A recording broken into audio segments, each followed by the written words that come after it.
አንተ አሁን ሚስት ምጣድ ላይ ሆና ነይ ስትላት ባትመጣ አላህ ይቆጣበታል?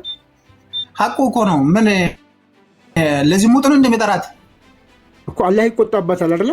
ሐቁ ነው። እሱ ከፈለጋ የግዳው ማምጣት አለ። አንቺን ተፈለገ እንደ ቁራሌው እቃ ጫማ ያለው እንደ ቁራሌ አንቺ መለወጥ ይችላል። ሚስትን በሚስት ቦታ መለወጥ ከፈለግ ለምትለወጠው ገንዘብ ስጣት ስለሚል፣ ከፈለገ ደግሞ አንቺን መገሰጽ ይችላል።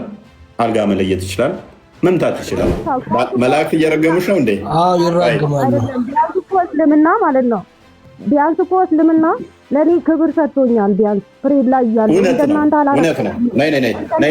ነይ ጸሎት ጥቁር ውሻ፣ አህያና ሴት ልጅ ጸሎት ያቋርጣሉ አይደል? አዎ በጣም እኮ ስላከበረሽ ነው ከአህያና ከጥቁር ውሻ ጋር የመደበሽ። አማላይ መሆን ነው። እስልምና ስላከበረሽ በቀበቶ ወይ በመቀነት ነው ምታት የተባለው ብለሻል። ወደፊት ስታገቢ በመቀነት ባልሽ ሊመታሽ ይችላል። እሺ ባልሽ ስታገቢ ወደፊት ሊደርብብሽ ይችላል። ሁለተኛ ማግባት ይችላል። አዎ እኔ ደግሞ ችግር የለብኝም። ሶስተኛስ? ወይ ሶስተኛስ? እስካራን ካለው ገንዘብ ይኖረው እንጂ እስከ 4 ድረስ ሊያገባብሽ ይችላል። ያ ችግር የለብኝም። ጎበዝ። ይህንን የፈቀደለት አላህ ነው አይደል? በጣም አንቺን ስላከበረሽ ጥሩ።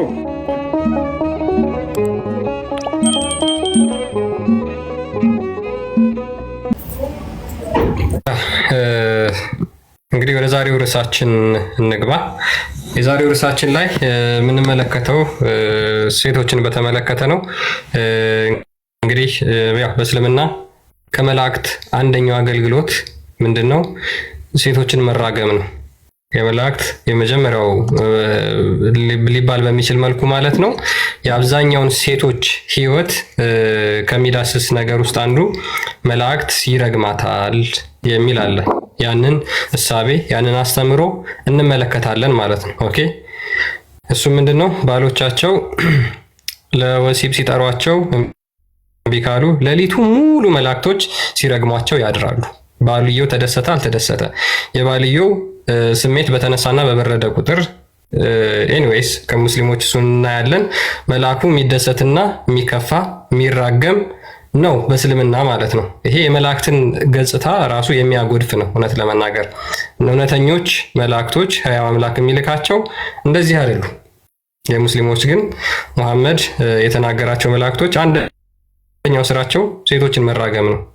ይህንን እናየዋለን። ሌሊቱ ሙሉ የምትረገሙ ሴቶች ይህን እንዴት ታዩታላችሁ ብለን እንጠይቃቸዋለን። ተያያዥ ጥያቄዎች አሉን።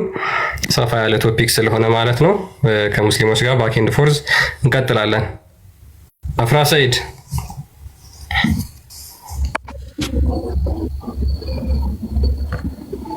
አፍራን ሰይድ አላገባችም ተረግማ አታውቅም ትላለህ። አፍራ እንዴት ነሽ? አላው እንዴት ናችሁ? ሰላም ነው አላው ሰላም ነው። ተማም። የመላእክቶችን እርግማን እንዴት ታዩዋለሽ? መላእክቶች እንዴት ይራዳሉ ትላላችሁ? መላእክቶች እንዴት ታማልዳሉ ትላላችሁ? እንዴት የሚለው ጥያቄ ብዙ ጊዜ ሙስሊሞች ነው ጭንቅላታቸውን የሞላ ነው። ገብርኤል እርዳኝ እንዴት ትላላችሁ? ሚካኤል እንዴት ይከተለኝ ትላላችሁ? ኦኬ ፋይን መላእክት እናንተ ጋር እሱ ወሲብ ባደረገና ከሱ ጋር ከሰውየው ወሲብ ጋር ምን አገናኝቶት ነው ከማታ ጀምሮ እስከ ጠዋት ድረስ ወሲብ አላደረገሽም ብሎ የሚረግማት?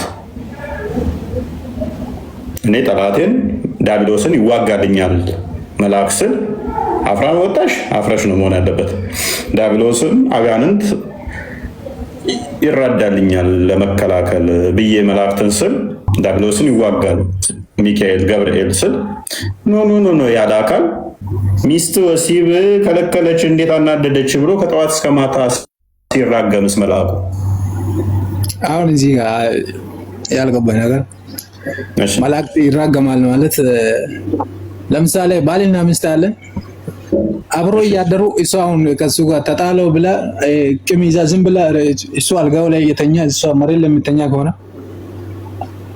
እሺ ለምን እንደዚህ ታረጋለች? እንደዚህ መጣላት የለበትም። እሱ የሱን ሀቅ መጠበቅ አለባት። ኦኬ። ስለዚህ መልአኩ ምን ብለው የሚረግማት እና እሷ የሱን ሀቅ መጠበቅ አለባት። ታውቃለህ? እሺ አወኩኝ። ምን ብሎ ነው የሚረግማት መልአኩ? ለምሳሌ ጅብሪል ለሙሐመድ መገለጥ ዘለት የሚመጣው አለ አይደለ? ይረግማል። አሁን እሱ እና ጥላቸው መደገፍ ፈልጌ ነው። ይረግማል ወይ? ለምንድን ነው እሱ ወሲብ ያላደረገች ባልሽ ወሲብ አረገች አላረገች አሁን አብራ አሁን እሱ አልጋው ላይ የተኛ እሷ መሬት ላይ ምተኛ ከሆነ ነው አለ እኮ ይረግማታል። በዚህ ምክንያት አሁን ጅብሪል ይረግማታል ማለት ነው። ምንድን ነው መረግማት? ምንድነው ሐዲሱ ገብቷል የሚለው? አዎ ገብቶኛል። ምንድነው የሚለው ሐዲሱ? እሺ ንገረን። ሐዲሱ ሚስት ከባሉ ተለይታ ካደረች ያው መላእክቶች ይረግሟታል ነው። አዎ ይረግሟታል፣ እርግጥ ነው። ለምን ተለይታ ማደር የለባትም። መልካም ጅብሪል። ስለዚህ ሚስት ከባሏ ከተለየች ወይንም ለባሏ እንትን ካለች ማን ነው ጅብሪል የምትለው? ጅብሪል ማን ነው? ለሙሐመድ የተገለጠለት መልአክ ማን ነው? መልአክ ምንድን ነው የተገለጠለት ማለት? ወህይ ማለት ነው። ጅብሪል ወህይ ነው ማለት ነው። ወይ ማለት ነው ጅብሪል ማለት ጅብሪል ራሱን ችሎ ጅብሪል ነው፣ መልአክ ነው አይደለ? ጅብሪል ስለዚህ መላእክቶች ይረግሟታል አልከኝ አይደለ? እና ጅብሪል ነው ጅብሪል ማለት ነው። መላእክቶች ማለት ወህይ ነው። ጅብሪል መልአክ አይደለም እንዴ? ጅብሪል መልአክ አይደለም? ሴቶች ጋር የሚመጣው ወህይ ነው። ጅብሪል መልአክ ነው አይደለም? መልአክ ነው። ስንት መልአክ ነው አለው? አንድ ጅብሪል ብቻ ነው አለው እኮ። ለምሳሌ አንዱ ጅብሪል ከዛ ውስጥ ይረግማታል ወይ አልኩህ። ጅብሪል ብቻ ነው ወይ ያለው? መልአክ እኮ ነው ያልከው አለው። አንተ ነህ እያልክ ያለው፣ አንተ ነህ ብቻ እያልክ ያለው። እኔ ብቻ የሚል ቃል ካፌ አልወጣም። አንተ እኮ ነው ለምሳሌ ይረግማታል አልክ። ጅብሪል ምራገማት ምንድን ነው? ጅብሪል አልከው።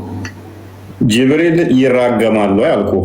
ሱራፌል አለ፣ ሚካኤል አለ፣ ይራገማል ወይ ጅብሪል ከነኛ ውስጥ አንዱ አልኩህ።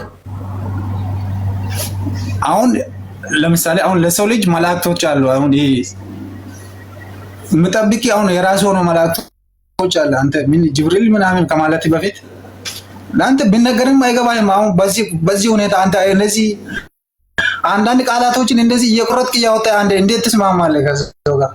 በምን ቋንቋ ተነግሮ ጤነኛ ነህ ግን? የሚገባህ ጤነኛ ነህ ግን? ወንድማችን መላእክቶች ይረግሟታል አልከኝ። ከመላእክቶች አንዱ ጅብሪል ነው። ጅብሪል ይራገማል እንዴት ስለ ለምን ትበሳጫለህ? አይራገምም ብዬ ጠየቅኩህ። ጅብሪል ለምን ይራገማል ነው አሁን ለኔ ያልገባኝ። አሁን ራሱ የላከ መላእክቶች ራሳቸውን ችሉ ስንትና መላእክቶች አሉ። በእያንዳንዱ ሰው መላእክቶች አሉ። ታውቃለህ? አይ ፕሊዝ የጠየቅኩህን ግን ሰምተሃል ወንድማችን? ሰምቻለሁ። ጅብሪል ይራገማል እያልክ እኮ ነው። አይ ጅብሪል መልአክ ነው አይደለም? መልአክ ነው፣ ራሱን ችሎ መልአክ ነው። ስንት መልአክ ነው አለው? በጣም ማት መልአኮች ነው አለው። አሁን የምራገመው ጅብሪል ማንን እንትን ብሎ ነው የምራገመው ነው? ፕሊዝ አዳም። ጅብሪል መልአክ ነው አልከን፣ ተስማማው። ሚስት ከባሏ ጋር ተለይታ ብታድር የሚረግማት መልአኮች ይረግማታል አይረግሟትም?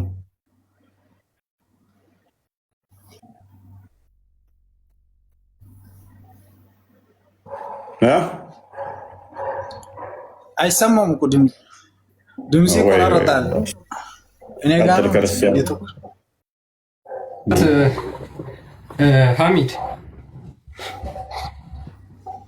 ሐሚድ ይሰማል?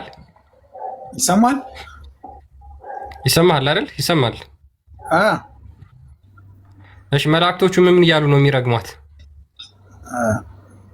ምን አለ? መላእክቶቹ ምን እያሉ ነው የሚረግሟት? ምን እያሉ አለች እኮ አልኩኝ እኮ ይረግሟታል ከተባለ እኮ ይረግሟታል።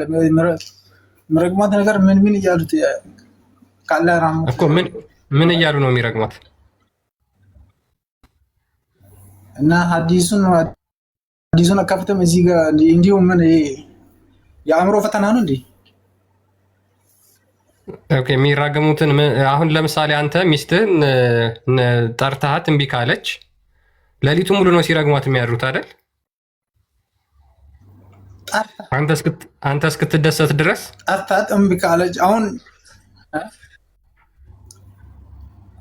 እና እሱ አልጋ ላይ ተኝታ እሱም መሬት ላይ ከተኛ እሱም ልክ በዛው ልክ እሱም እኮ ወንጀለኛ ነው ታውቃለህ። ማስረጃ ወንዱ እሷ ጠርታው እምቢ ካለ እሱ ይረገማል የሚል አንድ ማስረጃ አንድ አይደለም። ሳሂህ ደኢፍ ሐዲስ ቁርአን ውስጥ ግን እሱ ከፈለገ አልጋ ለይቶ መተኛት እንደሚችል አላህ ፈቅዶለታል።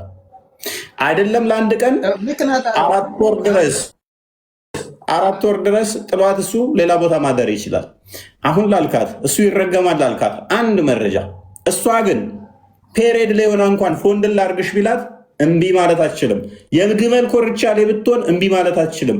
ምጣድ ላይ ብትሆን እምቢ ማለት አትችልም። እሷ እምቢ ካለች ሁርላይኖች፣ አላህ፣ መላይኮች ይረግሟታል። አሁን እኮ እንደዚህ ባፍ ዝም ብለህ ከምታወራው ሐዲሱን እያሳየ ብታወራ አይሻልም እንዴ? ቀጥል። ክርስቲያን መላይኮች እንደሚረግሟት አውጣው። ኔክስት ተዛ እያልን እንቀጥላለን።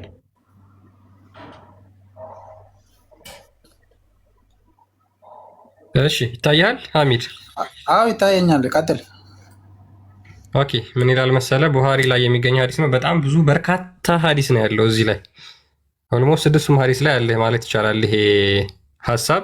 ምክንያቱም ወንዶቹን በጣም ይሄን ሐዲስ ስታነበውን ያስደስታል ወይስ ያስከፋል የሚለውን እስኪ ያንተን ሐሳብ መስማት ፈልጋለሁ። በሐዲስ የምደሰትም ያስከፋኝ ነገር የለም። ሐዲስ ማለት ሐዲስ ነው። ሐዲስ ማለት እያንዳንዱ ሐዲስ አሁን ፍቺው አለ። እናንተ ብቻ ሐዲሱን ስለብቻ ስለምታወሩ ነው እንጂ ለዚህ ግራ የሚገባችሁ እንትን ነገር የለም። ተረጋጋ። አሁን መሐመድ ከራሱ አይናገርም ይባላል። አላህ የገለጠለትም ቢሆን እንጂ መሐመድ ከራሱ አይናገርም ይባላል። ስለዚህ መሐመድ ይህን የተናገረው አላህ ነግሮት ነው። አላህ ሴቶችን በመላእክቶች እንዴት እንደሚያስረግም ላንብብላችሁ። አቡ ሁሬራ እንደተረከው ይላል the prophet said ነብዩ እንደዚህ አለ if a man invite his wife to sleep with him and she refused to come to him then the angels send their curse on her till morning ባል ሚስቱን ወደ አልጋ ጠርቷት እምቢ ካለች መላእክቶች ሌሊቱ ሙሉ ሲረግሟት ያድራሉ። አዎ በዚህ ጉዳይ እኔ ራሱ ሐዲሱ ማለት ነው የሚያብራራ ሐዲስ ራሱ አለ የሚገርም ነገር አብራራ እና እንደዚህ አለ ብለህ ብቻ ማለት ነው ይሄን ብቻ ስታነብ አብራራ። እሺ ምን እንዴት ሐዲሱ ምን ይገርም ሐዲሱ ምን ይላል እንዳሁን አንብበን ለሰውየው መሽቶ ያደርጋል። 100% ጤነኛ ነኝ እኔ። አንተ ምንድን ነው የሚያወሩት እነዚህ ሰዎች? ተርጉመን አንብበንለት ሐዲሱ ምን ይለናል መልሶ ገብቶኛል። ይሄን ሐዲስ እንደዚህ ስራገች ነው ይሄ ነገር እንደዚህ ስለሆነ ነው የምልህ። ሐዲስ ራሱን ችሎ ሐዲስ አለ። ሐዲስ አለ ማለት ምን ማለት ነው? ሐዲስ የነብይ ንግግር ነው። ከነብይ ንግግር ውጭ ሌላ ሐዲስ ደግሞ አለ እና እኔ ሐዲሱ ብቆ አለ እያልኩ አለሁት። እኔ የጻፍኩት መጽሐፍ አለ ያልኩ መስሎክ ነው ወይ? አሃ ከነብይህ ንግግር ውጭ ሌላ ሐዲስ ማለት ነው። ሐዲስ የሚባል ሐዲስ ማለት ምን ማለት ነው? ምን ማለት ነው?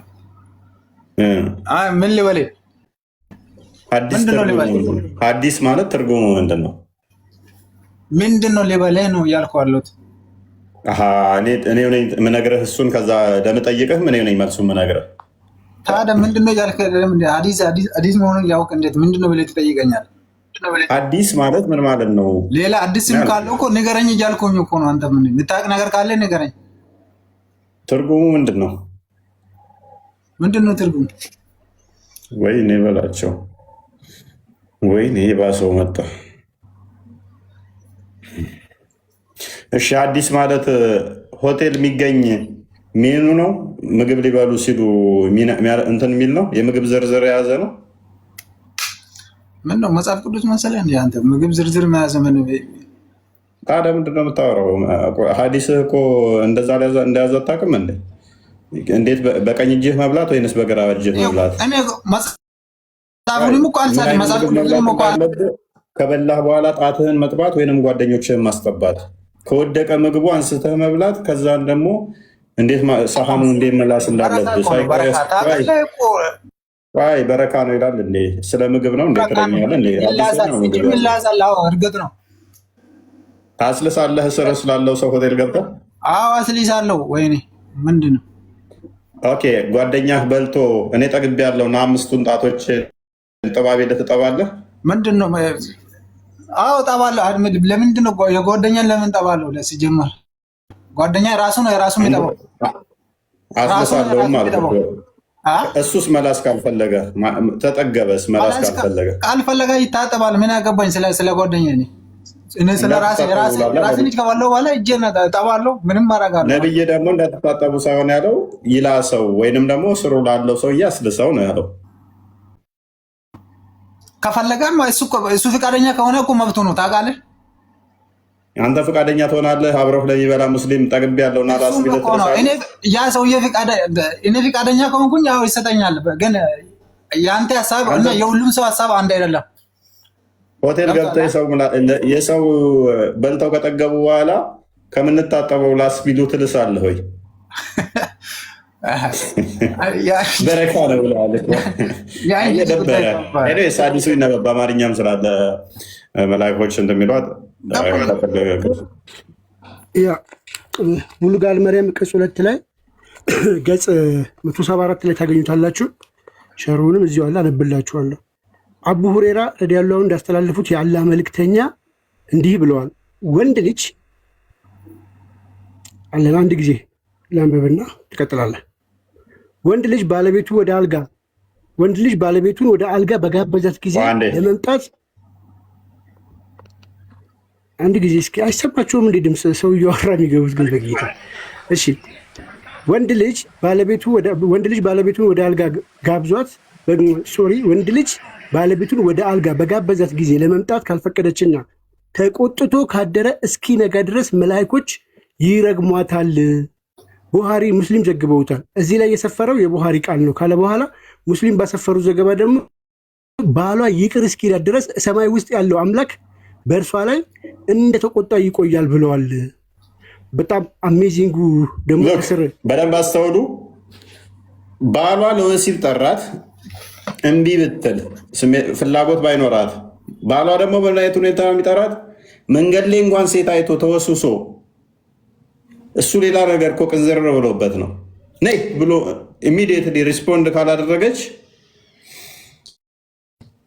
መላኢካዎች ከማታ ጀምረው እስከሚነጋ ወይንም ደግሞ ይቅር እስከሚጠይቃ ይቅርታ እስከምትለው ድረስ ከዛ ይቅርታ አድርጌልሻለሁ እስከሚላት ድረስ መላኢካዎች ይረግሟታል። አላህ ደግሞ ያኮርፋል። በቃ እንትን አይላትም። አላህና መላኢካው የተረግመው ጸሎቷ እንኳን ተቀባይነት የለውም። ጸሎት ብታደርግም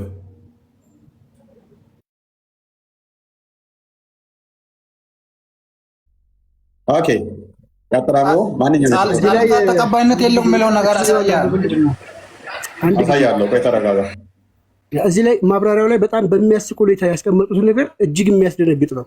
ይኸው ይታያቸዋል። እዚህ ባል ወሲብ ምን ሆኖ ችግሩ? እሺ በዚህ ላይ ምንድነው ችግሩ? ፎይ ሄሎ አንዴ ላንብብልህና ትቀጥላለህ። አንድ ጊዜ አብዱል ሰመድ ቢሉ ታደርግ አንዴ ተራ ጠብቅ። ባልን ወሲብ መከልከል የወሲብ ጥያቄውን በቸልታ መመልከት፣ ማጓተት ወይንም ማጣጣል ከትልልቅ በዚህ ሐዲስ ችግሩ ምንድነው? ከአንደኛው ጀምር። ምንም እንትን የሚለው ነገር የለውም። አነብልሃለሁ። ጥሩ እንደውም እሺ፣ ባልና ሚስት አንዱ በሌላኛው ላይ የከበዱ መብቶች አሏቸው። የሚስት መብት በከፊል አይተናል አለ። የሚስት መብት ያየው ከዚህ ገጾች በፊት ያለው ምንድን ነው? ሲበላ ሊያበላ ሲጠጣ ሊያጠጣት፣ አንዴ ሲበላ ሊያበላ ሲጠጣ ሊያጠጣት ነው። ያንን አስቀመጠ። ከዛ በኋላ ጾታዊ ግንኙነት የባልና ሚስት የተሳሰራቸው መሰረት ነው። የከበደ ጥያቄ ለምንድን ነው አንተ ሌላ ማብራሪያ የምትገባው? ይኸኛውን እኮ ማብራሪያውን አንብብ። ያነበብኩ አይደል እንዴ? እዚህ ሰው አማርኛ አይችልም እንዴ? እንደነው ማለት እንደ ሌላ ነገር እያወራ እኮ ነው አንተ። እሺ አዲሱን በልና አንብብለት። ቆይ አዲሱን በልና አንብበው። ሰውየው መስሚያ ስለሌለው ያ ሐዲሱን ካስቀመጠ በኋላ እኔ ሸርሁ ላይ ሊያስቀምጡ የፈለጉት ምንድነው? አንደኛ ትልቅ ኃጢአት ነው፣ አላህ ይቆጣባታል፣ መላእክቶች ይረግሟታል የሚሉ ገለጻዎች ጥቅም ላይ የሚውሉት ለትልልቅ ወንጀሎች ብቻ ስለሆነ ብለው ማለት ነው። ከወሲብ ላይ ለሚታይ እንቢተኝነትና ቸልተኝነት በትዳር ህይወት ውስጥ ትልቅ እንከን ነው። ሙሉ ግንኙነት ሊያናጋው ይችላል። ስለዚህ የወንዱን ጉዳይ ይላል የወሲብ ጉዳይ በተለይም ለወጣት ወንዶች ነው የሚለው፣ ሴቶች አይደለም። ወንዶች ፋታ የማይሰጥ ጉዳይ ነው። ስለዚህ ይህንን ጉዳይ ላይ ስትሪክት ነው። እስልምና በጣም በጥንቃቄ የሚያየው ጉዳይ ነው። ጀነትን ሊያሰጣ የሚችል ከባድ ጉዳይ ነው ብለው ሸርሁ ላይ በደንብ ያስቀምጡታል። ይህንን ሐዲስ ትንተና ብለው እራሳቸው በሰጡት መተንተኛ ላይ ማለት ነው። ለዚህ ሐዲስ ብለው ጀነትን የሚያሳጣው ከባድ ጉዳይ ነው የሚልበት ቦታ የት አለ? አንተ የሌላ ነገር ለምን እንደሚጨምረውታል? መልካም አንብብልኝ። አንተ ምንድን ነው የሚለው ከዚህ ጋር አወረ እናሰራሁት? ይሄ አማርኛ ሐዲስ ነው አይደል? ቅድም ያነበብክበትን ቦታ ምንድነው? አዙሬ ወደ አለታ ማለት አወረ እናሰራሁት። አንብበው። ወንድ ልጅ ለባለቤቱ አልጋ በጋበዘት ጊዜ ለማምጣት ይረግሟታል። ለማምጣት ከፈቃደኝነት ተቆጡ ካደረ እስከ ነገ ድረስ መላእክቶች ይረግሟታል አለ። ቡኻሪና ሙስሊም ዘግቦታል። እሺ ቀጥለው እነዚህ በዚህ ላይ እዚህ ላይ የሰፈሩ ዘገባ ቃል ነው። ሙስሊም ባሰፈሩ ዘገባ በኋላ ይቅር ብላት እንኳን አሁንም እኮ ሙስሊም አሁን እኮ ያን ሐዲሱን ራሱ አሁን ተቆ ሙስሊም የዘገበውን ሐዲስ ሙስሊም ላይ የዘገበውን ሐዲስ ይሄው እዚህ ጋር ፊት ለፊት እኮ አስቀመጠልህ። ሙስሊም የዘገበው ሐዲስ ላይ በኋላ ይቅር ብላት እንኳን የሰማይ መላእክቶች ይረግማሉ። ይቅር እስኪላት ድረስ ሰማይ ውስጥ ያለው አምላክ በእርሷ ላይ እንደተቆጣ ይቆያል ብለዋል። ከዛ በኋላ እዚህ ጋር ደግሞ ትንታኔ ላይ ምን አሉልህ? ባል ወሲብ መከልከል፣ የወሲብ ጥያቄውን ቸልታ መመልከት፣ ማጓተት ወይንም ማጣጣል ከትልልቅ ምኖች ወንጀሎች። እሺ ባልና ሚስት አንዱ በሌላኛው ላይ የከበዱ ካላ ትንሽ እንትን አድርገው አንብበው። እያነበብኩኝ እኮ የከበዱ መብቶች ካለ ጠበብ አድርገው የከበዱ መብቶች አላቸው። እሺ ትንሽ ጠበብ አድርገው ሐዲሱን አይታይም አላቸው። እሺ የሚስቱ መብት በከፊል አይተናል አለ። በከፊል በትንሹ ከላይ በኩል አይተናል አለ። እሺ እዚህ ላይ ከባል መብቶች መካከል አንዱ ተጠቅሷል። ከባል መብቶች አንዱ ተጠቅሷል። ምንድነው የባል መብቶች? የባል መብቶች ያው እሱ አለ እኮ በቃ እዛ ጋር እሱ በፈለጋ ጊዜ መምጣት አለ አንዱ ነው አልኩኝ እኮ አንብበው። ይኸው እዚህ ጋር የተጻፈውን አንብበው። አንዱ ነው አትበል አልኩኝ። እሺ ጾታዊ ግንኙነት ለባልና ሚስት የትስስር መሰረት ነው ነው። እሺ የከበደ ጥንቃቄ ያስፈልገዋል። ስለዚህ እና በተለይም በእንሰት ከእንስት በኩል ከሴቷ በኩል በዚህ ረገድ ሙሉ ፍቃደኝነት ምን ያስፈልጋል? ሙሉ ፍቃደኝነት ያስፈልጋል። ስለዚህ ባል ወሲብ መከልከል ይላል። ቀጥሎ አይደለ? ባል ወሲብ መከልከል ጥያቄው ጥያቄውን በቸልታ መመልከት፣ ቀጥሎ ማንጓተት ወይም ማጣጣል ከትልልቅ ወንጀሎች ይመደባል። ኃጢአት ነው። ትልልቅ ኃጢአቶች ይመደባሉ። መከልከል ትክክል ነው። አዎ ሐዲሱም እንደዛ ነው ማለት እና እኮ እሱ ከፈለጋት አላህ ይቆጣባታል፣ መላእክቶች ይረግሟታል የሚለው ቃል አገላጻ ምንድነው? አላህ ይቆጣባታል፣ መላእክቶች የሚውሉት ለትልልቅ ወንጀሎች ብቻ ስለሆነ ትልልቅ ወንጀል ሳይሆን አላህ ይቆጣባታል ነው። እና ጀነት ስለከለከለች ከጀነት ማውጣት የሚያደርሰው ነገር እዚህ ጋር ምን አለ? ለምሳሌ ምን አለው? ጀነትን ትልልቅ ወንጀሎች ጀነት ያስገባሉ። ትልልቅ ወንጀሎች ከባህር ጀነትን ያስገባል እኮ። ጀነት የሚከልክል ነገር ሙስሊም ከሆንኩ ጀነት የሚከልክል ነገር ምንም የለም። ከትልልቅ ወንጀሎች አንዱ ሽርክ ነው አይደል? የመጀመሪያው ከትልቅ ወንጀሎች የሚባሉት መጋራት ነው። አዎ ሽርክ እሱ። እሺ ከዛ በኋላ ሴት ልጅ ደግሞ ባሏን እምቢ ስትል አንዱ ትልቅ ኃጢአት ነው ማለት ነው።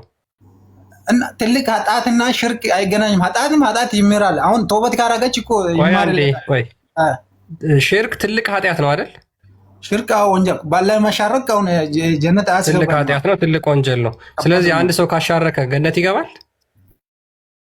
ካሻረከ አይገባም። እሺ ሴት ልጅ ለባሏ እምቢ ብትለው ማለት ነው ለወሲብ ጠርቷት፣ እሱ ትልቅ ኃጢአት ነው ወይስ ትልቅ ኃጢአት አይደለም? ትልቅ ኃጢአት አይደለም። አሁን ያነበብከው መጽሐፍ አውጣለህ። ትልቅ ስለተባለ ሄዶ አሁን ከሽርክ ጋር እኩል ይሆናል ማለት አይደለም። ማወቅ ያለብን ቆይ ትልቅ ስንት አይነት ትልቅ ኃጢአት አለሽ? ለሁሉም ደረጃ አለ። አሁን ትላልቅ ከባህር ወንጀሎች አለ። ማስረጃ ታመጣለህ? ቆይ ትልቅ ኃጢአቶች በሶስት በሁለት እንደሚከፈሉ ማስረጃ ዝሙት መፈጸምና ከእስልምና ማሻረክ የሚባሉ ትላልቅ ኃጢአቶች አሉ። ይሄም ትልቅ ኃጢአት ነው። አክቹሊ በነገራችን ላይ ሐዲስ መስጠት አቅቶን አይደለም፣ ሰጣለሁ። ባሏ የተደሰተባት ብቻ ጀነት እንደምገባ የሚናገር አለ። ቱ ዘ ፖይንት ግን አንተ አሁን ሚስትህ ምጣድ ላይ ሆና ነይ ስትላት ባትመጣ አላህ ይቆጣበታል? ሐቁ እኮ ነው። ምን ለዝሙት ነው እንደሚጠራት እኮ አላህ ይቆጣበታል አይደለ? ሐቁ ከሆነ እሱ ከፈለጋ የግድ መምጣት አለባት። ችግር የለም። አንድ ጊዜ እንጀራ አስብቻት ልምጣ ብላ እኮ ነው። አንድ ጊዜ እንጀራው እንዳያርብኝ አንድ ጊዜ የእንጀራ አስፍጭት ብዬ እንጀራው የማን ነው? እንጀራው የማን ነው? ዋና ማወቅ ያለብኝ ነገር እንጀራው የእሱ አይደለ? የሚበላው ማን ነው? ባል አንተ ሚስትህን እንድትጠይቃታለህ። አንተ ሚስትህን ጠየቃት እኮ የነገሩ መጨረሻ እኮ ነው። ታውቃለህ? እዚህ ጋር እኮ መጠየቅ ማለት ሳይሆን የነገሩን እያስረዳ እኮ ነው። መኪና እየነዳች ትጠይቃታለህ። ለምሳሌ መኪና የት አለ? መኪና ምን ነገር ራሱ የለ። መኪና እየነዳች እንዴት ስለሚል ነው። የግመል ኮርቻ ላይ በጥሩን ትስጠው ይላል እኮ ሐዲሱ። ኮርቻ ማለት ምን ማለት ነው? ዋና የግመል ኮርቻ ላይ እኮ እየጋለብክ ማለት ነው። ኮርቻ ላይ መንገድ ላይ እና እንዴት ጥሩ። እሺ አንተ ቢሮ ሆነ እሷ ብትጠይቅ ትመጣና ትሰጣታለህ ወይ ደግሞ ከእሷ ጋር ትተኛለህ? ቤት ከሆነ ችግር የለም። እኔ የትም ቤት ቢሆን ምስቴክ ሆነች እንዴት ነው ምስቴክ ሆነ? አሚድ አቤት እሷ እምቢ ባለችው መጠን እሷ ለምሳሌ ዛሬ ነይ ብሎ በሚላት እሱ በፈለገበት ሰዓት ላይ እሺ ብላ መስጠት አለባት አይደለ? ኦኬ። እምቢ ካለች አላህም ይቆጣል፣ ሁርላይኖች ይረግሟታል፣ መላክ ይረግማታል። ኦኬ። እሱ አስፈልጋ እሱ ና ብትለው እምቢ ቢል ባይፈልግ ወይም ደግሞ ሌላኛው ሚስቴ ጋር ተኛለሁ ብሎ ቢሄድ አላህና መላእክቶች ይቆጣሉ፣ ይረግሙታል። እሱ ሌላ ሚስት ጋር ቢሄድ እሷ ፈለገች ለምሳሌ፣ እሱ ደግሞ ሌላ ሴት ጋር መተኛት ሚስቱ ጋር ሌሎቹ ሁለት ሶስት ሌላ ሚስት ማለት ነው። አሁን ማወቅ ያለብኝ ነገር ሌላ ሚስትንም በፊታዊነት ማስተዳደር ማይችል ከሆነ ማግባቱ ራሱ አይፈቅድለትም። እሱን ታውቃለህ አንተ? በፊታዊነት ተራ አለ እኮ ቶፒክ ነብይ ፍትሃዊ አልነበረም፣ ማስተዳደር የማይችል ሽፍታ ታርጋውናል። ነብይ ራሱ ፍትሃዊ አልነበረም። ነብይ ራሱ ፍትሃዊ አልነበረም እኮ። አሁን ቶፒኩ ላይ ቆም እና በተመሳሳይ መሰረት ሴቷ እና ዛሬ ከኔ ጋር ተኛ ብትለው እምቢ ቢል ሁርላይኖች እሱን ይረግሙታል ወይ ወይስ ሌሎች ይረግሙታል ወይ? መላይኮች ይረግሙታል ወይ? አላህ ይናደዳል ወይ? አልሰጠኸው አብረሃት አልተኛህም ብሎ ወይንስ እሷ ላይ ብቻ ነው የፍርድ ያለው? አሁን እሱ መልስ። አሜና አሚድ መልሳለህ። እሱን መስጣት ማለትም ብቻ መያዝ ሳይሆን እዚህ ጋር እኮ አሁን መፍትሄ አላቸው። የጠየቁን መልስ። ምንድን ነው የጠየቁን ትመልሳለህ ወይንስ ከስር ትሆናለህ? ምንድን ነው የጠየቀው? እሷን ነይ ብሏት እምቢ ብትል መላእክቶች በመናደዱ እሱ በመበሳጨቱ መላእክቶች ይቅር እስከሚላት ይረግሟታል። ጸሎቷም ወደ ሰማይ አይወጣም። አላህም ይቆጣታል። ሁርላይኖችም ይረግሟታል። በአንድ ቤት ላይ እያሉ አሁን በተመሳሳይ ወንዱን እሷ እንደዛ ብትለውና እምቢ ቢከፋት በተመሳይ መላእክቶች እሱን ይረግሙታል ወይ? ሁርላይኖች እሱን ይረግሙታል ወይ? አላህ ይቆጣበታል ወይ? ምንድን በተመሳሳይ ስትል አሁን በቀር ከሰራነ ታብታብ እያደረግ ተማር አብዱራህማን እንኳን ደህና መጣህ። አንድ ጥያቄ ለማስረዳት ሰዓት ቆየሁ። እኔ በቃ ደጋፊ ነኝ። በቃ ደስ ይለኛል አንተ የምታቀርባቸውን ነገርና መስማትና ማወቅ ስለምፈልግ ነው። እዛ ነው። ሙስሊም ነህ? አይደለሁም። እኔ ወጥቻለሁ ከዛ። ምን ሙስሊም ነበርክ በፊት? ነበርኩ። ስታየው እንዴት ነው አሁን? አሁን ላይ በጣም ደስ የሚል ወደ ምደነቅ ብርሃን እኮ ነው የወጣሁት። ጨለማ ውስጥ ነበሩ። አፍራ፣ ሰልማን፣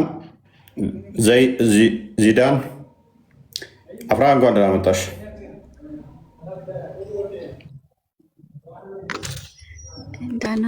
አፍራ መልካም። ምን ትይናለሽ ሀዲሱን? እዚህ ጋር ማለት ነው የምር ቁርአን ላይ እንደዚህ የሚል የለም። ሲጀመር መላእክቶች ሴቶችን አይረግሙም። ቴንኪው የኔ ቆንጆ፣ እንዲህ ነው ማለት ያለብሽ። ሴቶች ሁላችሁም ስገቡ ቁርአን ላይ የለም መልአክ አይራገሙም። መላእክቶች ፈጣሪ ልኳቸው የሚራዱ የሚደግፉ የሚያግዙ እንጂ እንዴት ነው እሱ የሰው ልጅ ለወሲብ ብለው ከጠዋት እስከ ማታ ወንዱ ይቅርታ እስከሚላት ድረስ ሊራገሙ የሚችሉት? ደግሞ ፈጣሪ ተብዬውስ እሱ ወሲብ አላደረገሽም ብለው እንዴት ነው የሚደብረው የሚከፋው ሲራገም? ወሲብ አይደለም የምር አይራገሙ እና ደግሞ እንደዛ ነው ማለት ነው። ትክክል ጎበዝ። ስለዚህ ይሄንን የሚያምኑ ተረት ተረት የሚያምኑ ናቸዋል መላእክቶች ሴቶችን ገና ለገና ባልሽ ጠርቶ ይሄ እኮ ቁርአን ላይ አልተገለጸ። እኛም እያልን ያለ ነው ቁርአን ላይ የሌለ ይሄ ተረት ተረት እያመኑ ነው። ሐዲስ ላይ አለ፣ ሰሂህ ሐዲስ ላይ አለ፣ ግልጽ ሐዲስ ላይ አለ። እፎይ ይሄ ነገር ትክክል ነው። እሷ ግን መፍቷን አለመቀበል አይደለ? ሴት ልጅ ወንዱም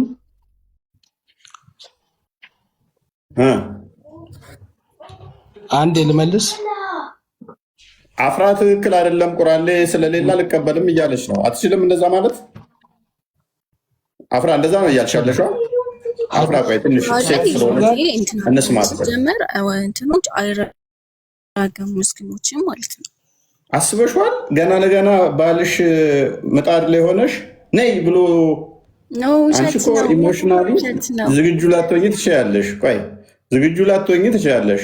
ገና ለገና እሱ እዛ ሴት አይቶ ምናምን ልክ መንገድ ላይ መሐመድ አሁን ሴት አይቶ ሮጦ መጥቶ ዜነብ ቆዳ እየፋቀች በነበረችበት ሰዓት ላይ አደረገና ሮጦ ሄዶ መንገድ ላይ ሴት ስታዩ ሮጣችሁ ሄዳችሁ እንትን በሉ አለ።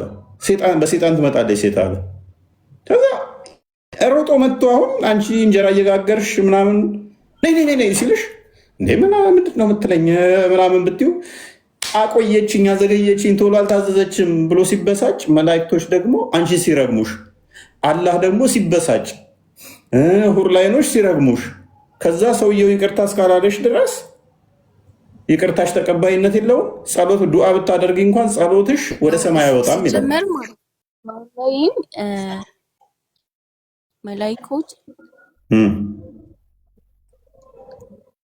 መላእክቶች ሙስሊምን የሚራገሙበት አንቀጽ የለም ቁርአን ላይ ማለት ነው። እኛም የገረመን እሱ አይደል? ስለዚህ አዲሱ የተረት ተረት ነው፣ አትቀበዩ ማለት ነው። ጌታ ኢየሱስ አዲሱን አትቀበዩ ማለት ነው። ዝናም አይደለም አዲሱን አትቀበዩ ማለት ነው። ዋናው ተራ ጠብቆ ምክንያቱም ይመለከታታል ከአንተ በላይ ስሜቱን ይራገማሉ ካለ ደግሞ አልቀበለው። ኦኬ ስሜቱን ከኛ በላይ አሁን እሷ ታውቀዋለች።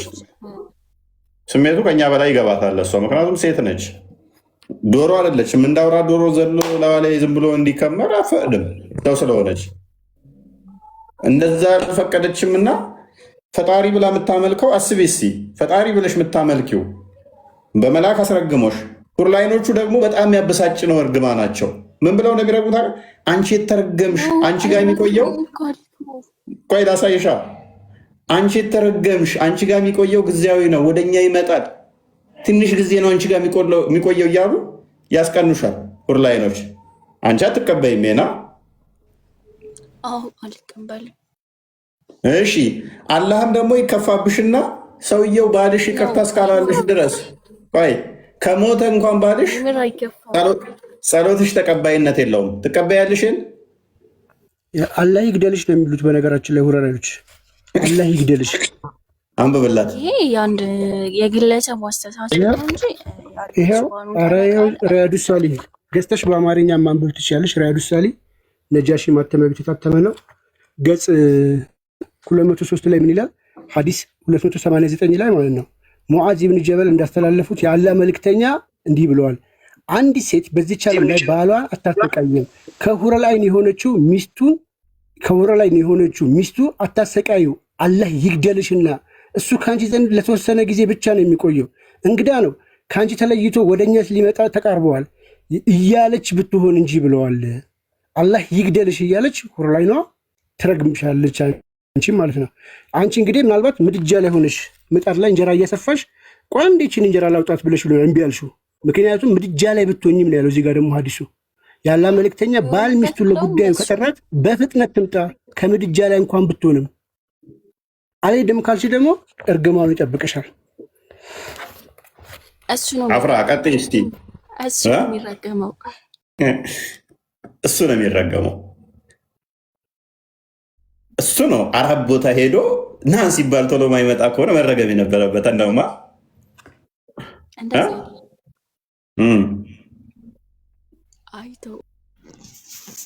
ቀጥይ፣ ችግር የለውም። ሀሳብሽንማ ተናገሪ። ለአፍራ ልንገራት።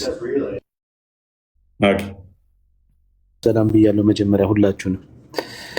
እሱ ሊረገም ሳይሆን አፍራዬ፣ እሱማ ከደበርሽ እኮ ሌላኛው ሚስቱ ጋር እንዲሄድ ተፈቅዶለታል። ገና ታምሻለች ተብሎ ከተፈራ አልጋ ለይቶ ሌላ ሚስቱ ጋር ላጥ ይላል። አንቺ ግን ከወሊድ ደም ከማንስትሬሽን ደምና ከህመም ውጭ ከዚህ ውጭ በማንኛውም ሁኔታና በማንኛውም ጊዜ ሲጠራሽ አቤት ብለሽ መነጠፍ አለብሽ። እምቢ ካልሽ አንደኛ መላእክት አይቻልም። በማንስትሬሽን ጊዜም ሲጠራት አቤት ብላ መምጣት አለባት። አብዴት አረገልሽ ደግሞ አብዴት አርጎልሽ ያለ ያኔ ወሲብ ላይ ያደርግሽ ወንድ ላይ ያደርግሻል። አዘጋጀው ክርስቲያን አቤት ብለሽ ወዲያውኑ መምጣት አለብሽ። በማንስትሬሽን ጊዜ የምትሆኝ እንትን የዚህኛው ሐዲሱ ማብራሪያ እዚህ ጋር ምን ብሎ ያስቀምጣሉ? እፎይ ቅድም የተናገርከውን መሐመድ ሴት አይቶ በስሜት እንግዲህ ስሜቱ መቆጣጠር አቅቶት ነው ሄዶ አይደለ? ያንን በደንብ ያስቀምጣል። እዚህ ላይ ምናል በሴቶች ምክንያት የሚደርስ ፈተና ለወንዶች ከሌላው ይልቅ ብርቱና ጠንካራ ነው፣ እንዲሁም ከፍተኛ አደጋ ነው። ምክንያቱም በሴቶች መማረክና ወጥመዳቸው ውስጥ በመግባት ከፍተኛ ጥፋት ይዳርጋልና አላህ ከሴቶች የሆናችሁ ፍላጎቶቹን መውደድ ለሰዎች ተሸለመ ያለው ለዚህ ነው። ስለዚህ ሴቶቹ ስለሚማርኩና ወንዶቹ ስለሚወሰወሱ ወንዶቹ ስሜታችሁን ጠብቁ እንደ መፍትሄ ተደርጎ የመጣው ኤኒታይም። ልክ አሁን መሐመድ ወደ መስጊድ እየሄደ ነበር አይደለ? ተረከዛይቶ ወደ ሚስቱ ገብቶ ግንኙነት ያደረገው ከዛ በኋላ ሴጣን ብሎ ተናገራት። ማለት ሴት ልጅ በሴጣን ትመጣለች ብሎ ተናገረ። ስለዚህ ሮጣችሁ ገብታችሁ እንደዚህ አይነት ስሜት ልባችሁ ሲሰማ ሴት ስታዩ ከሚስታችሁ ጋር ግንኙነት አድርጎ አለ። ይሄ ለምንድን ነው የተባለው? ወንዱ ስሜቱን መቆጣጠር ስለማይችል አንቺን ምን ማድረግ አለበት? ኤኒታይም ማቴሪያል ሆነሽ መገኘት አለብሽ። ሬዲ ሆነሽ ዝግጁ ሆነሽ መገኘት አለብሽ።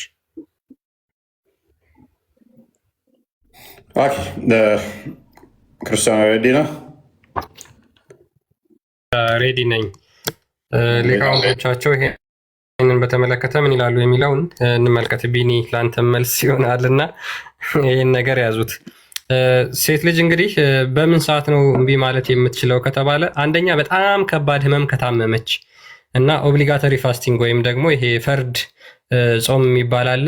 በሱ ጊዜ ነው እንጂ በሌላ በረመዳን ማለት ነው። በሌላ ነብዩ ፎንድ ላይ ያደርጋል እኮ እምቢ ማለት ትችላለች። ነብያቸው በረመዳን ወቅት ላይ ነበረ ፎንድሊንግ የሚያደርገው በረመዳን ጾም ያ በት it should not be noted that the invitation to bed is more general than intercourse, so she must respond to him to enjoy her above the waist if she is in menstruation. በወር አበባ እንኳን ላይ ብትሆን ሲጠራት የግድ መሄድ አለባት፣ ምክንያቱም ከወገቧ በላይ ማሻሸት ስለሚችል ይልና ከወገቧ በላይ መደሰት አለበት። ምክንያቱም የተለያዩ ነገሮችን መጠቀም ይችላል። በጾም ወቅት ላይ ለምሳሌ ህፃን ልጅን እግሯ ላይ እጇን የተለያየ የሰውነቷን ክፍል ተጠቅሞ ወሲብ ማድረግ አለበት የሚችላል አይነት ስታፍ ስላለ ማለት ነው። በዛኛው ፓርቶች በቀዳዳ ፔሪድ ላይ በነበረችበት ላይ ይሄን አይቻልም እንደዚህ ማድረግ ምናምን ይላሉ። ሌላውን ፓርቶች መጠቀም ይችላል ነው። ያ ስትታመም በጣም የታመመች መሆን አለባት። እንደው ትንሽ ራሴን አሞኝ ነው እንደዚህ ወገቤን ምናምን ማለት አትችልም። ምን ይላል መሰላችሁ? ይሄን and to the extent that she can bear if she is sick የታመመችውን እስከታመመችበት ድረስ መቋቋም እስከምትችልበት ድረስ እሱ ፎንድል ማድረግ ይችላል ወይም ማሻሸት ይችላል እና ማን ይጠቅሳል? አልናዋዊ ኤክስፕላኔሽን ዲስ ሀዲስ። ይህን እስካሁን ስናወራበት የነበረውን ሀዲስ አልናዋዊ የተባለው የሙስሊሞች ትልቁ ሊቅ ማለት ነው ሲያብራራ it is the evidence of the prohibition of her refusing to go to his bed without a legitimate excuse, and menstruation is not an excuse for refusal because he has the right to enjoy her above the waist. የወር አበባ እምቢ ለማለት ምክንያት አይሆንም፣ ምክንያቱም ወንዱ ከወገቧ በላይ ማሻሸት ስለሚችል። ስለዚህ የሙስሊም ሴቶች ባላችሁ በወር አበባ ወቅት እንኳን ሲጠራችሁ እምቢ ማለት የለባችሁም፣ ከወገብ በላይ ማሻሸት ስላለበት። ይሄ የነቢዩ ተግባር ነው። ሙሐመድ ሲያደርገው የነበረ ይህንን በፔሪድ ወቅት ላይ እንደዚ አይነት ስለሚጠቀም ነው። አሁን ኢማጂን ኢሞሽናል አንስቴብል ይሆኑበታል። ሆርሞናል ቼንጆች ስለሚኖሩ ሃይሊ ሆርሞናል ቼንጅ ስለሚኖር ዱሪንግ ሚኒስትሬሽን በዚህ ወቅት ላይ አሁን የሆነ ቅር ቢላትና ና ሰላምናችሁ አንተ መላይኮች ሴቶችን እንደሚራገሙ ከቁርአን ልታሳይ ትችላለህ? ኦኬ ቁርአን ላይማ ምን አላህ ራሱ ማን ነው የሚባለው ነው እኮ ዲቴል ማስረዳት አትችይም እኮ። እኛ ሙስሊሞች እኮ የምንከተለው ቁርአን ነው። ሐዲስ አትከተሉም? አፍራ ነው እኮ ከሁለቱም ሲሆን ግን ደግሞ ይሄ ሲጋ ብቻ ነው። ኦኬ ከሁለቱም ብቻ ሲሆን ነው የምትከተሉት? ጎበስ ከሁለቱም ብቻ ሲሆን ነው የምትከተለው።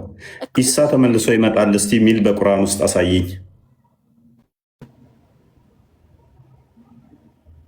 አፍራ ከሁለቱም ካልሆነ ትከተሉ ማለት ኢሳ ተመልሶ ለጂዚያ ሊያስቀር እንዲህ ሊያደርግ ይመጣል። ቆይ ተመልሶ ይመጣል። ጥያቄ ያለኝ ቆይ ማር ተረጋጋ። ሁለቱም ካልሆነ ስለማትቀበሉ እኮ ሴቶች እንደሚራገሙ ቁርአን ላይ ለምን አልተገለጸም? ይህ ልታስረዳኝ ትችላለህ?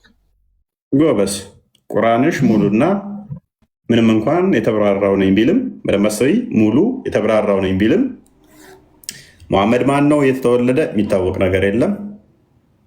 ቁርአንሽ ራሱ ስንት ምዕራፍ አለ የሚታወቅ የለም። ቁርአንሽን ማን ጻፈው የሚታወቅ ነገር የለም። አላህ ከሌሊቱ 1/3 ይወርዳል ብለሽ ታምኛለሽ? ቁርአንሽ ሽታውም የለም። ደጃል ይመጣል ብለሽ ታምኛለሽ? ቁርአንሽ ሽታው የለም። ኢሳ መጥቶ ተመልሶ ይሄን ያህል ይቆያል ጂዚያን ያስቀራል ብለሽ ታምኛለሽ? ቁርአን ውስጥ የለም። እንደገና ደጃል ይሄን ያህል እንደዚህ 1 ዓመት ከምናምን ምድር ላይ ይቆያል ብለሽ ታምኛለሽ? ቁርአን ውስጥ ሽታውም የለም። መዲ ይመጣል ብለሽ ታምኛለሽ? ቁርአን ሽታውም የለም። ጥቁሩ ድንጋይ አይንና ምላስ ይዞ ይመጣል ብለሽ ታምኛለሽ? ሽታውም የለም። ጀምርልሽ ጅብሪል 600 ምናምን ክንፍ አለው ብለሽ ታምኛለሽ? ቁርአኑ ሽታውም የለም። ተመለሽ ልጨምርልሽ። የመቃብር ቅጣት ታምኛለሽ? ቁርአኑ ሽታውም የለም። 5 ጊዜ ሶላት ትሰግጃለሽ?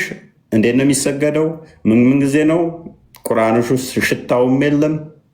እንጀምር። ተመለሽ። ኦኬ። ጥብቁ ሰሌዳ የት ነው ያለው? ሽታውም የለም በቁርአን ውስጥ። ተውራት ለማን የተሰጠው? በቁርአን ውስጥ ሽታውም የለም። እንቀጥል። መልእክተኛ ተላከ። ሁሉን ነገር ቁርአን ጎበዝ። ቁርአኑ ግልጽ እና የተብራራ ነኝ ቢልም ምን ብንጠይቀውን መሰረታዊ ነገር ቆይ ፕሊስ ይዛርክ። ቁርአኑ ውስጥ ያለው አላህ ፊት አለው፣ አላህ ሁለት አይምን እጆች እንዳሉት። ከዛ ውጪ አላህ ባቱን ይገልጣል በቂያማ ቀን ብለሽ ታምኛለሽ። ቁርአኑ ውስጥ ሽታውም የለም አላህ ባቱን ይገልጣል የሚል አላህ እግሩን ገሃነም ላይ ያቆማል ብለሽ ታምኛለሽ። ቁርአን ውስጥ ሽታውም የለም። አላህ 5 ጣቶች አሉት ብለሽ ታምኛለሽ። ተዛም መጥቶ ጣቶቹ ላይ እንደዚህ ያስቀምጧቸው ምናምን ሽታውም የለም። ተመለሻ ጨምርልሽ። አቡላብ ብለሽ አንድ የቁርአን ክፍል ታምኛለሽ። ማነው አቡላብ? ምንድን ነው? ቁርአን ውስጥ ሽታውም የለም። መልስ የለው። ማፊ መልስ ነው መልስ። ጥቁሩ ድንጋይን መሳም ወይንም ደግሞ 7 ጊዜ መዞር ከኃጢአት ያነጻል ብለሽ ታምኛለሽ። ይህን ቃል በቃል ቁርአን ውስጥ የለም። አፍራ አሁን ለተናገርኩት አንዱ እንኳን ማስረጃ እንጂ አታመጭም። ጨምርልሽ ከፈለግሽ። ለምሳሌ ሲራጥ የሚባል አለ። በሲራጡ ላይ ምድርና ሰማይ እንትን ሲሆን ከዛ ላይ ሆንና ከዛ አይሁዶችና ክርስቲያኖች ለብቻ ይቆማሉ። ከዛ ሙስሊሞችን እንደዚህ ይለያቸዋል። ከዛ አላህ በተለያየ ቅርጽ በሁለት ቅርጽ ይመጣል ምናምን ብለሽ ታምኛለሽ። የፍርድ ቀን ቁርአን ውስጥ ሽታውም የለም። ሽታው እና ይሄ ሁሉ የምታመልኪው አላህ ራሱ የሚታወቅ አይደለም እንኳን ስለዚህ ነገር ግን በቁርአንሽ ውስጥ ምን አለ? ሴትን ልጅ ባልየው እንዴት ማረስ እንዳለበት ተዘርዝሯል። አፍራ አንቺን እንዴት ማረስ እንዳለበት ባልሽ ተዘርዝሯል። አንቺን ከፈለገ ደግሞ ይሄ ስለ እርሻ ሱራ 2:223 ይመስለኛል እሱ ዛሬ በደንብ ተቀምጦልሻል እንዴት ማረስ እንዳለበት። ሱራ 4:20 ላይ ደግሞ አንቺን ተፈለገ እንደ ቁራሌው ዕቃ ጫማ ያለው እንደ ቁራሌ አንቺን መለወጥ ይችላል። ሚስትን በሚስት ቦታ መለወጥ ከፈለግ ለምትለወጠው ገንዘብ ስጣት ስለሚል፣ ከፈለገ ደግሞ አንቺን መገሰጽ ይችላል። አልጋ መለየት ይችላል። መምታት ይችላል። ምክንያቱም አላህ ከፊሉን በከፊሉ ላይ አበላልጧልና፣ ይኸውም ወንዶች ለሚስቶቻቸው ገንዘብ በመስጠታቸው። እነኛ ማመፃቸው የምትፈሩትን ምን አድርጓቸው? ገስጿቸው፣ በመኝታ ጥሪያቸው ምቷቸው። ሱራ 4:34 ላይ ተቀምጦልሻል። ተፈለገ ባለቤትሽ እስከ 4 ድረስ እንዳይበርድሽ ሳይሆን እንዳይበርደው አንቺን ቤትሽ ውስጥ ጎልቶ 4 ድረስ አግብቶ ለአንቺ 1 ሳምንት ከሰጠ ወሩን ሙሉ አንቺ ጋር ሳይመጣ አፍራቻው ለ1 ሳምንት አብሬሽ ቆይቻለሁ ብሎሽ 3 ሳምንት ሌሎቹ ሚስቶቹ ጋር ሸሸም ገዳሜ ማለት መፍት አለው። በዛ በ7ቷ ቀን ደግሞ ሴት ልጅ ሚኒስትሬሽን ላይ ከ2 ቀን እስከ 4 ቀንም ሊቆይባት ይችላል። ከበዛ እስከ 7 ቀን ይቆያል። አንቺ አንፎርቹኔትሊ እስከ 7 ቀን ከቆየብሽ በ7 ቀን ውስጥ 1 ቀንም አቅፎሽ ሳይተኛ ሜይ ቢ ሩሩ ከሆነ እንደ ነብይሽ ከወገብ በላይ ብቻ ተጠቅሞብሽ ልክ ፔሬድሽ የመንጻትሽ ቀን ሲደርስ ቻው አፍራ ያችኛዋ ጋር አለችብኝ ብሎ ወሩን ሙሉ እዛችኛዎቹ 3ቱ ጋር ይቆያል። ከዛስ አንቺ ጋር ሲመጣ የለም አንቺ ማፊ አልጋ አብሮ መተኛት። ምክንያቱም ይሄን አስተምሮታል። ባሪያ ካለሽ ደግሞ አንቺ በፔሬድሽ ወቅት ላይ ሱራ 7:30 ላይ ሱራ 23:6 ላይ በእጆቹ የያዛቸው ምርኮኞቹ መገናኘት ስለተፈቀደለት በቁርአንሽ እሱን መጠቃቀም ይችላል። እነዛ መጠቃቀም ይችላል እና ሱራ 38:44 ላይ ደግሞ ልክ እንደ ኖህ ሚስት ስትጠብቂው ከኖርሽ 1 ቀን ደበድባት አለው ካለ ከዛ ከረሳው እንኳን ልክ ኖህን የኢዮብን ሚስት ኖህ ያልኩት ተሳስቼ ነው። የኢዮብን ሚስት ከ18 ዓመት በኋላ አስታውሷላ። እንዴት ትዘነጋለህ? የዛሬ 18 ዓመት እኮ ሚስትህን መታለው ብለህ ነበር በልደብድባት እንዳለውና መገለጥ እንደላከው ቢረሳው እንኳን የሆነ ቀን አናደሹ ሾጤ ያዝና ደብድባት እንደሚለው አንቺንም ያስደበድብሻል። በጣም ወሳኝ ነው ቁርአን፣ በጣም ወሳኝ ነው። አፍራ እነኝን በደንብ አካቶልሻል። ቻሌንጅ ታደርጊኛለሽ ወይ? ስለ ቶፒክ እንለፍ። ቀጥሉ።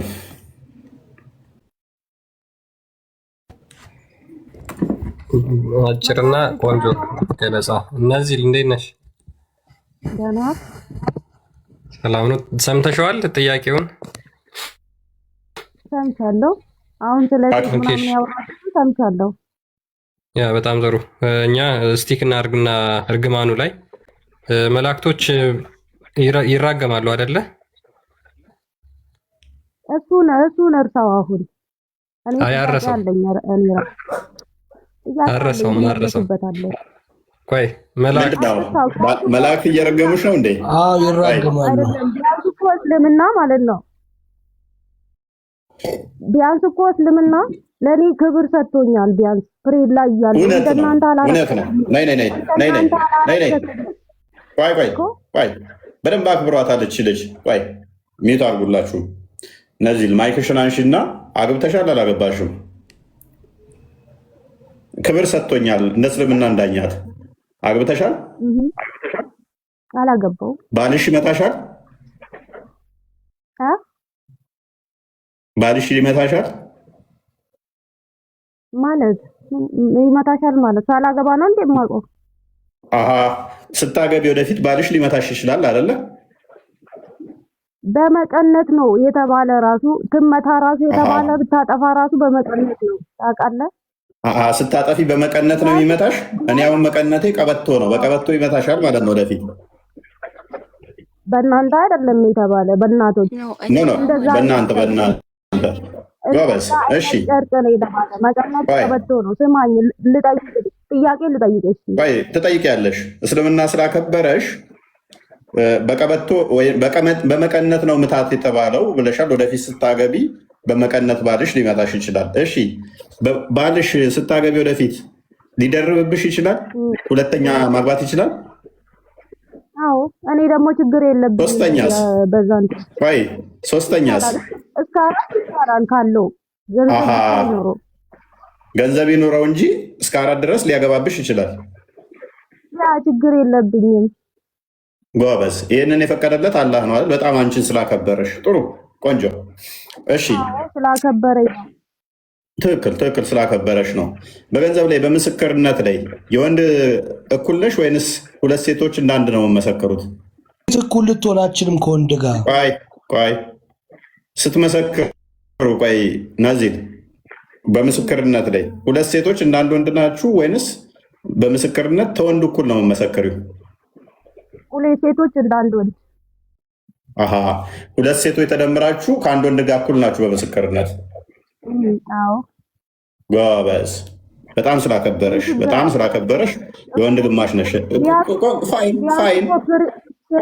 እሺ ስማኝ፣ እኔም ጥያቄ ልጠይቅ። ስማኝ። ቆይ ትጠይቂያለሽ።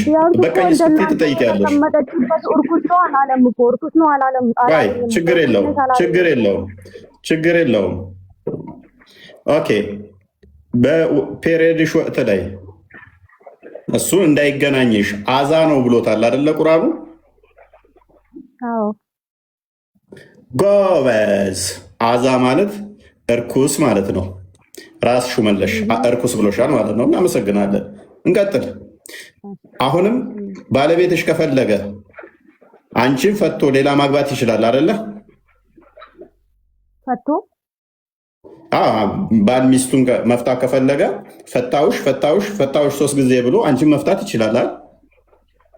እሱ ካልተስማሙ ነው እንጂ ዝም ብለው መፍታት አይፈቀድም እኮ። አሁን እሱ አልተስማማም። በቃ ሲያይሽ 4 አግብቶ ነበር፣ መቀየር ፈለገና የሆነ ቆንጆዬ ሴት አይቶ አንቺን ፈታውሽ 3 ጊዜ ቢል መፍታት ይችላል አይችልም? ፈታውሽ ካለ ኦልሬዲ በቃ ሆኗል። ጎበዝ። ስለዚህ አንቺን እንደ ቁርአን ላይ መቀየር ከፈለገ ፈታውሽ ማለት ነው የሚጠበቅበት።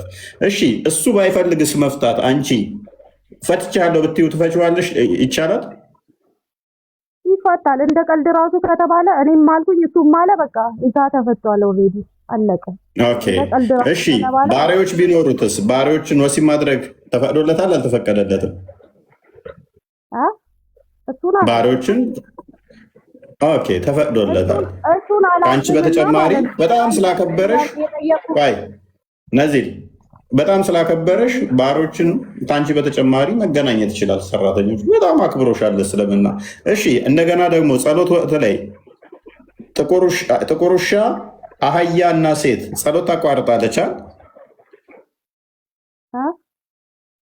ጸሎት ጥቁር ውሻ፣ አህያና ሴት ልጅ ጸሎት ያቋርጣሉ። አዎ በጣም እኮ ስላከበረሽ ነው ከአህያና ከጥቁር ውሻ ጋር የመደበሽ። አማላይ መሆን ነው። አማልላለሁ ወንድን። ስለዚህ ምድብሽ ከጥቁር አህያና ከውሻ ጋር ነው። አይምን ከጥቁር ውሻና ከአህያ ጋር ነው። በጣም ቆንጆ። እንደዚህም አይነት እንትን የለም። ትክክል ብለሻል። በቃ አንቺ አሁን መልሼ እልሃለሁ፣ መልስልኝ። እድል ስጠናለኝ። እሺ ምንድነው ጥያቄሽ? ለእኔ ስጠኝ። ምንድነው ጥያቄሽ? ጥያቄ ምንድነው ጥያቄ? ጥያቄ የሰው ልጅ ወክዬ ማለት ነው፣ ወንድንም ሴትንም ወክዬ ለምንድን ነው ፈሳሽ ነገር ከሰውነታችን ሲወጣ እርኩስ ነው? ለምንድን ነው? በእናንተ ቀደም መልሰሹ ነበረ። ቀደም ምን አልኩሽ መሰለሽ?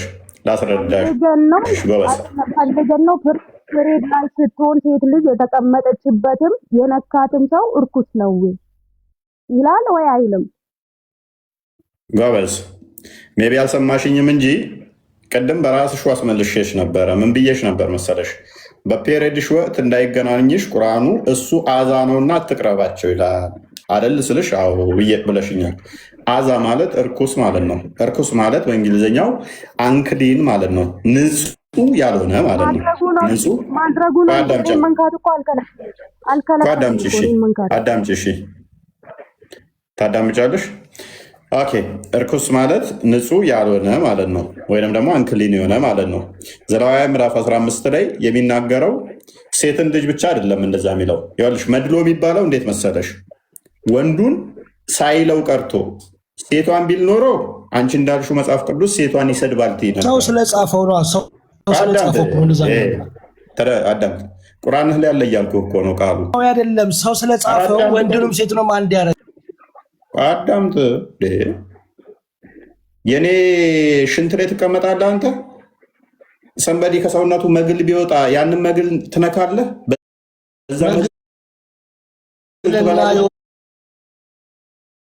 አበባ አንድ አይደለም።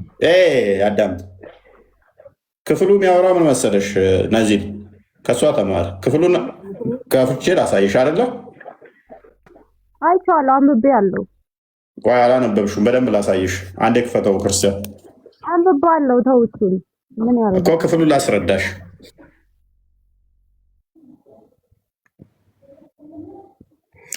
ኦኬ 15 ምዕራፍ 15 ከቁጥር 1 ጀምሮ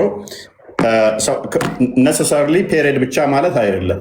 ከሰውነቱ የሚወጣው ወንዱንም ይመለከታል። ወንዱ ከሰውነቱ ካካ ሊሆን ይችላል፣ ሽንት ሊሆን ይችላል፣ መግል ሊሆን ይችላል፣ ቁስል ደም ሊሆን ይችላል። እነኚህ ሁሉ የሚወጡት አንክሊን ናቸው። ንጹህ ያልሆነ በግዕዙ እርኩስ ይባላል። እርኩስ ማለት አንክሊን ማለት ነው፣ ንጹህ ያልሆነ ማለት ነው። ንጹህ ያልሆነ እሱ እርኩስ ተብሎ ሊጠራ ይችላል። ኦኬ። ስለዚህ እግዚአብሔር ለምንድን ነው እሱ ይህንን ከነካችሁ እርኩስ ነው ቆሻሻ ነው ለምን አለ? ምክንያቱም አንድ ሰው ከሰውነቱ መግል ቢፈስና ያንን መግል ብነካ ከእርሱ ወደ አንተ በሽታው ይተላለፋል፣ ትረክሳለህ አንተ።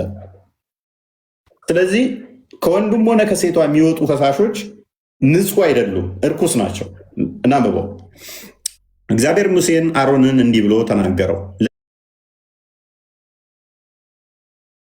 ለእስራኤል ልጆች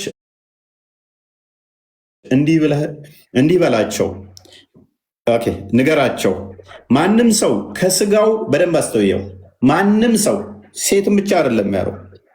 እናንተ የሚመስለው ውስጣቶቻችሁ እዛ ሲዋሿችሁ ሴትን ልጅ እርኩስ አላሰደባት ይላችኋል። ውሸት። ማንም ሰው እኔም ብሆን ከሰውነቴ የሚወጣው ቆሻሻ ከስጋዬ ውስጥ የሚወጣው ነገር አንቺ ከነካሹ አንቺን ያረክስሻል፣ በዛ ብትበይ በሽታ ያስይዝሻል። ምን ይላል? እስራኤል ልጆች እንዲህ ብለህ ንገራቸው፣ ማንም ሰው ከስጋው ፈሳሽ ነገር ቢወጣ ስለሚፈሰው ነገር እርኩስ ነው። ስለሚፈሰው ያ ፈሳሹ ለሌላው በሽታ ይሆናል። እግዚአብሔር እስራኤሎችን ከግብፅ ሲያወጣቸው ከማንኛውም መቅሰፍት ሊጠብቃቸው ቃል ገብቶላቸዋል። ወረርሽኝ እንዳይመጣ ራሳቸው ምን ማድረግ አለባቸው? መነጠል አለባቸው። ያንን ቆሻሻ እንዳይነኩ ንጽህናቸው እንዴት መጠበቅ እንዳለባቸው ነገራቸው። ስለሚፈሰው ነገር ርኩስነቱ ይህ ነው አለ። ምንድን ነው ፈሳሹ ነገር? ከስጋው ከምኑ? ለምሳሌ ከዚህ ላይ ተቆርጦ ከስጋው ላይ መግል እየፈሰሰ ሊሆን ይችላል፣ ለተለያየ ነገር ሊሆን ይችላል። ስለሚፈሰው ነገር እርኩስነቱ ይህ ነው። ፈሳሹ ነገር ከስጋው ቢፈስ ወይንም ከመፍሰሱ ቢቆም እርኩስ መሆኑ ነው። ከፈረው ፈሳሽ ነገር ያለበት ሰው በደንብ አስተውይ። ፈሳሽ ያለበት ሰው የሚተኛበት መኝታ ሁሉ እርኩስ ነው፣ ንጹህ አይደለም ነው። አንክሊን ነው። እንግሊዝኛውንም አድርጎ ያሳያችኋል ከፈለጋችሁ። በግዕዙ እርኩስ ይባላል፣ በአማርኛ ቆሻሻ ማለት ነው። ወይንም ፎርማል እንትን የሆነ ንጹህ ያልሆነ ማለት ነው። ንጹህ አይደለም። እኔ የምተኛበት ላይ እዛው ምጸዳዳ ምሸና ካካመል ከሆነ ከሰውነቴ መግል የሚፈስ ከሆነ እዛ ላይ ሰው መጥቶ ቢተኛ ያንንኛውን ሰው እያቆሽሸዋል። ሰውየው በበራሩ ቆሻሻ አይደለም። ነገር ግን የኔ ከሰውነት የፈሰሰው ቆሻሻ ያንኛውን ሰውዬ ያቆሽሸዋል። ስለዚህ ቆሻሻ ይሆናል። ያ ቦታ ላይ ሄደህ ብትተኛ ብትቀመጥ። እንግሊዝኛው ምን ይላል? አንክሊን፣ ያው ንጹህ ያልሆነ ማለት ነው። መልሰው ወደ አማርኛው ፈሳሽ ነገር ያለበት ሰው የሚተኛበት መኝታ ሁሉ እርኩስ ነው፣ የሚቀመጥበት ነገር ሁሉ እርኩስ ነው። መኝታውንም የሚነካ ሁሉ ልብሱን ምን ይበል? ይጠብ። ለምንድን ነው ልብሱ የሚያጥበው? ያ ቆሻሻ ነክቶታል። ቆሻሻውን በምንድን ነው ማስወገድ የሚችለው? በውሃ ነው ማስወገድ የሚቻለው። ምን ይበለው? ይጠበው። በመሀል አንዴ ልግባ ላቋርጠት። ከአንዴ ብጨርስ አይሻልም? ያልገባሻል? ለዚህ ላይ የተሳሳትኩት አለ? አዎ። እሺ ሰውየውን የነካ ሁሉ ነው እንጂ እሱን ቦታ ወይንም ደግሞ እሱን ፈሳሽ የነካ የሚል የለም እዚህ ላይ። እሺ በመኝታው በደንብ አስተውይ። እሺ መኝታውንም የሚነካ ሁሉ፣ መኝታው ላይ ማን ስለተኛ ነው? ሰውየው ስለተኛበት። ሰውየው ደግሞ ምን አስተላለፈ ማለት ነው? ፈሳሹን መኝታው ላይ ነካ አልነካም? ሊሆንም ላይሆንም ይችላል እኮ። ኧረ ተይ እህታችን፣ ፈሳሽ የሚፈሰው ከሆነ እህታችን አዳምጫ፣ ፈሳሽ የሚፈሰው ከሆነ ቆይ ፈሳሽ የሚፈሰው ከሆነ አለን፣ በዛ ፈሳሹ ምክንያት መኝታው ምን ይሆናል? መኝታውን የሚነካ ሁሉ ልብሱን ይጠብ፣ ከውሃውም ይታጠብ። ለምን? ያ የተኛበት የተቀመጠበት ምን ስለሚሆን ፈሳሽ እየፈሰሰው ነው። እዛ መኝታ ላይ ፈሳሹ ስለሚነካ ያ ላይ ሄደሽ ብትቀመጪ መግሉን ብነኪ ደሙን ብነኪ ያንን ፈሳሽ በምነኪበት ሰዓት አንቺን ያቆስሻል። ለምሳሌ በቀላሉ ለአንቺ እንዲመጥን አድርጌ ልንገርሽ። የኮሮና ጊዜ ታስታውሻለሽ?